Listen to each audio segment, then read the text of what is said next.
I remember the first time I heard about him, the one they sometimes call the other wise man. It was a clear, cold night, the kind of night where the stars seem close enough to touch if you just stretched your hand a little higher. I was guiding my reindeer across the dark sky, sleigh runners humming softly over the currents of winter wind, when a particular memory rose up like a lantern in my mind. It was not of a grand palace or a crowded city, but of a quiet house on the edge of a desert, long ago, on the eve of a journey that almost went as planned, and didn't. There were 3 wise men, as the story often goes, who followed a star to a child, but there was a 4th, whose name has been whispered more softly through the years. I will call him Artavan, though he has been called by other names in other tongues. He was a scholar of the heavens, a student of old prophecies, a man whose heart burned with the desire to see the promised king with his own eyes. On the night his story truly began, his house was glowing with lamplight. Maps lay spread across the table, marked with ink and tiny symbols. Shelves were lined with scrolls and small instruments that measured the sky. On a polished wooden box, set apart as if it were a holy thing, rested his gifts. A sapphire as blue as evening, a ruby red as dawn, and a pearl that held in its pale heart the soft glow of moonlight.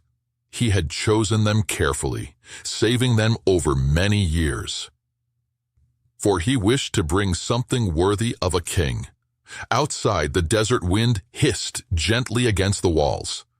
Overhead, the star he had watched for so long had finally risen, bright, clear, unlike any other. It seemed to call him. His heart answered. "Tonight," he whispered, looking up through the small window at the blazing jewel in the sky. "I will begin. I will ride with the others. We will follow you, and I will lay my gifts at the feet of the child who will change the world." His horse waited in the courtyard, saddlebags packed, water skins filled. He took up his box of jewels and tied it carefully to his belt, close to his heart. Just as he reached for the door, his servant rushed in, breathless. "Master, you cannot leave yet," the servant said. "There is a man at the gate. He is badly injured. Bandits have attacked him on the road. The others have ridden on, but he will not survive the night without help." Artavan hesitated, his hand on the latch. The star shone bravely through the window, as if urging him onward. The other wise men, his companions, had agreed to meet him at the edge of the desert. If he delayed, he might miss them. He might lose his chance. For a moment, his heart was pulled in 2 directions, toward the child he longed to see, and toward the stranger at his gate. He closed his eyes and listened to the quiet voice within, the one that speaks most clearly when the world grows still. "The king I seek," he thought, "would not turn away from a wounded man." He set down his traveling cloak, took up his lantern, and went out into the night. There at the gate lay a traveler, bleeding and pale, his clothes torn, his lips cracked with thirst. Artavan brought him inside, washed his wounds, bound them with strips of cloth, and shared water and bread from his own stores. The man was too weak to travel, too ill to be left alone. When at last the worst of the crisis had passed, and the man slept, Artavan stood before his small box of jewels. The sapphire and the pearl caught the lamplight, pure and untouched. The ruby, red as a drop of life itself, seemed to burn. "If I sell the ruby," Artavan thought slowly, "I can pay for this stranger's care, for medicine, for a donkey to carry him to safety. But then I will stand before the child with one less gift." His hands trembled. For years he had guarded these stones, dreaming of this very journey. To give one up felt like letting go of the dream itself. Yet the words formed in his heart long before he knew he had decided. "One is a gem to a king whose kingdom is love. If I cannot bring him this ruby, perhaps I can bring him this act instead." So he did it. He sold the ruby, paid for the wounded man's healing, and when dawn broke, the traveler rode away on a borrowed donkey, tears shining in his eyes, Artavan saddled his own horse again and rode hard to the edge of the desert. He arrived only in time to see dust settling where the others had passed. They were gone, far ahead. The stars still shone, but they had left without him. Too late, whispered the wind. Artavan shaded his eyes, searching the empty horizon. I will follow, he said, even if I must ride alone. And so he did. He followed the memory of the route, the direction of the star, the whispers of those he met along the way. But the world is wide, and time is cruel when you're always a little behind. By the time he reached Bethlehem, the stable was empty. The mother and child had gone. The simple house where they had stayed for a time was already occupied by others who could only say they were here once, long ago. Artavan stayed in that town for many days, asking questions, seeking traces, listening for rumors. Soldiers appeared in the streets with hard faces and sharper swords. There were dark orders given. Mothers wept. Fathers carried their families away in hurried silence. In the chaos, Artavan heard a cry, a child being dragged from his mother's arms. A soldier, stern and cold, raised his weapon. The mother fell to her knees, pleading. Artavan stepped forward, his heart pounding. Wait, he said, pulling his purse from his belt. The sapphire and the pearl still lay in his small box, but the sapphire alone could do much. What do you want? The soldier snapped. To buy time, Artavan said, placing the sapphire in the man's hand. Take this and spare the child. The soldier's eyes widened at the stone's beauty. He hesitated, glancing around. Then, with a grunt, he pushed the child back into his mother's arms. Be gone! Both of you, he muttered, closing his fist over the gem. The mother clutched her child and fled, tears streaming down her face, blessings pouring from her lips. Artavan watched them go, his heart aching with relief and sorrow, and then looked down at his empty hand. Another gift gone. Twice I have tried to reach the king, he thought, and twice I have spent my gift on others instead. Year after year he searched. He traveled from town to town, city to city, asking about a teacher, a healer, a man who spoke of forgiveness and love, who lifted up the poor and touched the sick. Sometimes he just missed him, arriving days after the man had moved on to the next village. Sometimes he heard only stories, echoes of parables and miracles. He began to realize that the child had grown into a man, and that everywhere this man walked, lives were changed. Artavan grew older. His hair turned white. His steps slowed, but the pearl still lay hidden in his small box, the last of his gifts. He guarded it carefully, telling himself that someday, somehow, he would finally stand before the king and place it in his hands. On a certain spring day, long after that first winter under the star, Artavan found himself in a great city buzzing with a strange mix of celebration and fear. Crowds pressed into the streets, voices shouted. Some cheered, some cried. There was talk of a trial, of a man many loved and others feared, being led to his death. Artavan's heart beat faster. Where there is sorrow and injustice, he will be near, he thought.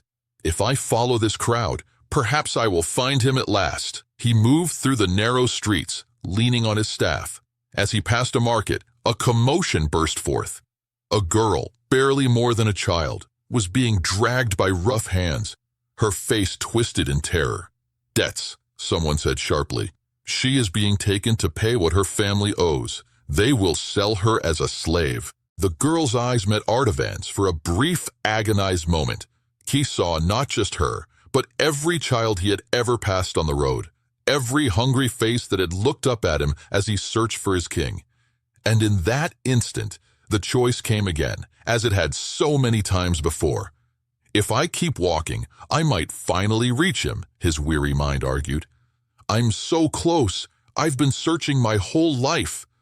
But another voice, deeper and quieter, spoke in his heart. What use is it to find the king and bring him a pearl if you pass him by in the least of these? Artavan opened his box. The pearl lay within, luminous and perfect, the last treasure of a long journey. His hand shook as he lifted it.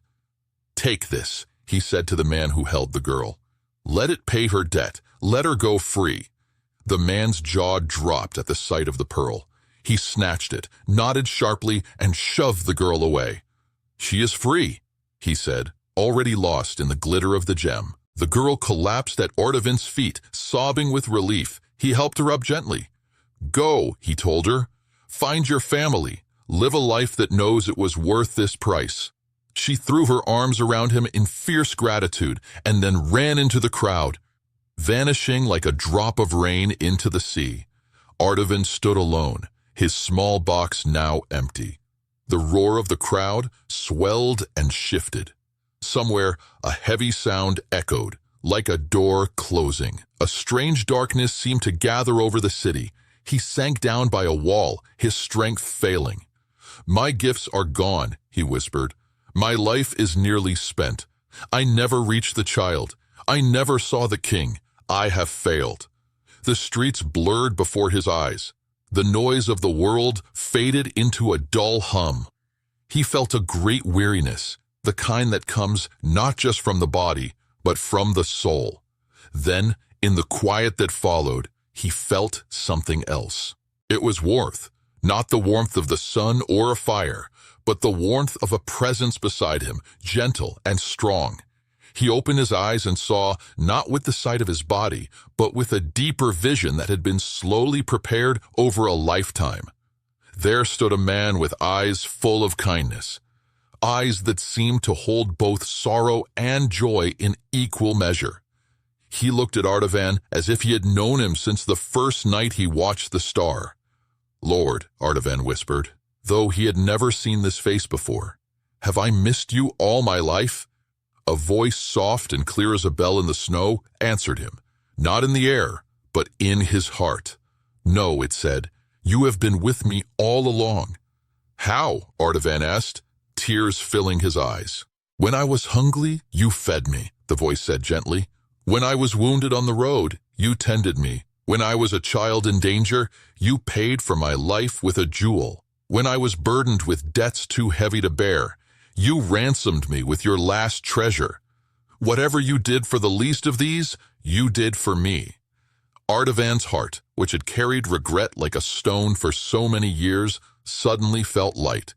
He realized that the king he longed to see had never been far away. Every time he stopped to help instead of hurrying on, every time he spent his precious gifts on strangers and the weak, he had been walking beside the one he sought. His journey had not failed. It had been the very thing that led him to the king's heart. I watched from far away, as I often do when such moments unfold, and I felt a deep, quiet joy. For this is a mystery I have seen again and again across the centuries, that the greatest gifts are not always laid at altars or thrones, but in kitchens and alleyways, at bedside vigils, and in crowded marketplaces, wherever love chooses to stop and kneel. So when you hear about the 3 wise men who brought gold and frankincense and myrrh, remember, too, the other wise man, the one who carried his gifts for a lifetime and spent them piece by piece on those who needed them most. He may have thought he arrived too late, that he missed his chance, but in truth, every act of mercy was another step toward the king, and you, wherever you are, can walk that same road. Every time you give up something precious, a little time, a little comfort, a little coin, for the sake of someone else, you are doing what he did. You are laying your gift at the feet of a love that sees and remembers.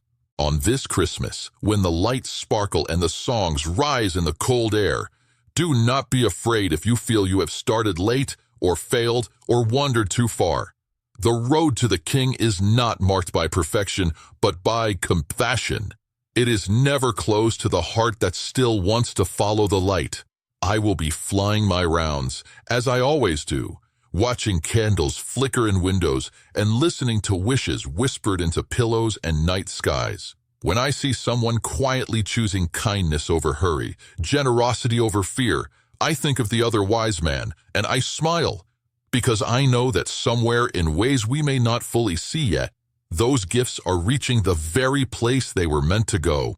Merry Christmas, my friend. May your own journey with all its delays and detours lead you closer and closer to the heart of the one who has been walking with you all along.